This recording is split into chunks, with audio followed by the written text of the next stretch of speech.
যাতে করে আমরা রজবের পর শাবান মাস, এরপর রমজান মাসে যাতে ভালো করে ইবাদত করতে পারি। সুবহানাল্লাহ বলে।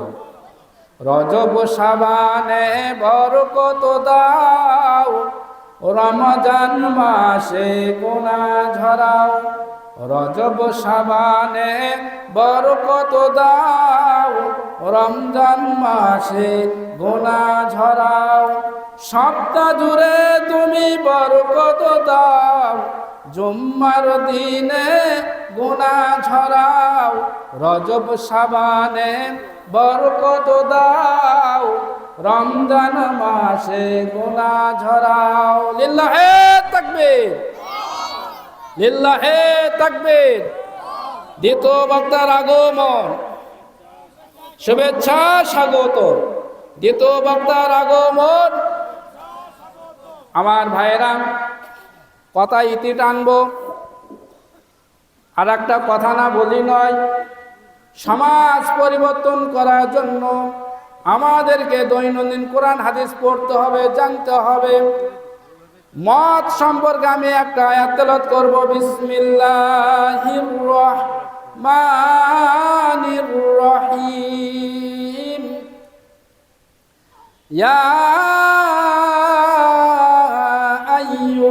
আইয়ুহাল্লাযীনা আমানু ইন্নামাল খামরু ওয়াল মাইসিরু ওয়াল আনসাবু ওয়াল আযলামু রিজসুম মিন আমালিশ শাইতান ফাসতানিবুহু লাআল্লাকুম তুফলিহুন। আল্লাহ পাক বলছেন, হে ঈমানদারগণ, হে বিশ্বাসীগণ, আমি আল্লাহ তোমাদের জন্য মদ, জুয়া, লটারি, তীর নিক্ষেপের মাধ্যমে ভাগ্য পরীক্ষা হারাম করে দিলাম।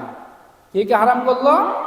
মদ, জুয়া, তীর নিক্ষেপের মাধ্যমে ভাগ্য পরীক্ষা, মূর্তি পূজা, এগুলো আল্লাহ পাক হারাম করে দিয়েছেন। রিজসুম মিন আমালিশ শাইতান, এগুলো হলো শয়তানের কাজ। কথা বলুন ঠিক কিনা? ফাসতানিবুহু, আল্লাহ পাক বলেন এগুলো থেকে তোমরা বিরত থাকো। লাআল্লাকুম তুফলিহুন, তাহলে তোমরা সফল কাম হবে। সুবহানাল্লাহ।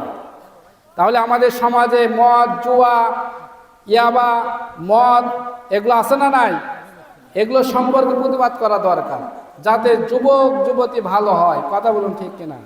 এই মদ খাওয়া, গাঞ্জা খাওয়া, হেরোইন, এগুলোর কারণে পরিবারে অশান্তি, ছেলে মেয়ের অশান্তি, স্বামী স্ত্রীর মধ্যে মারামারি, আছে না নাই? এই সম্পর্কে নবী করিম সাল্লাল্লাহু আলাইহি ওয়াসাল্লাম বলছেন 10টা বিষয়ে নবীজি লানত করেছেন। কয়টা বিষয়? 10টা বিষয়ে নবী করিম সাল্লাল্লাহু আলাইহি ওয়াসাল্লাম লানত করেছেন।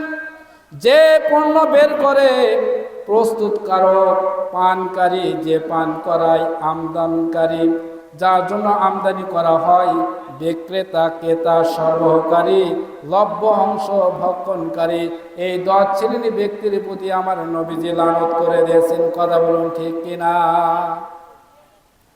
বাংলার জমিনে যদি ইসলামী রাষ্ট্র যদি কায়েম হয়ে যায়, আল্লাহর বিধান, শরীয়তের আইন, শরীয়তের দলিল, কোরআনের ভেতর 5 থেকে 600 আয়াত রয়েছে। বলি সুবহানাল্লাহ। তার মধ্যে একটা আইন আল্লাহ পাক চালু করে দিবেন। আর একটা কথা হলো, নবী করিম সাল্লাল্লাহু আলাইহি ওয়াসাল্লাম বলছেন, মান ক্বালা বিহি সাদাক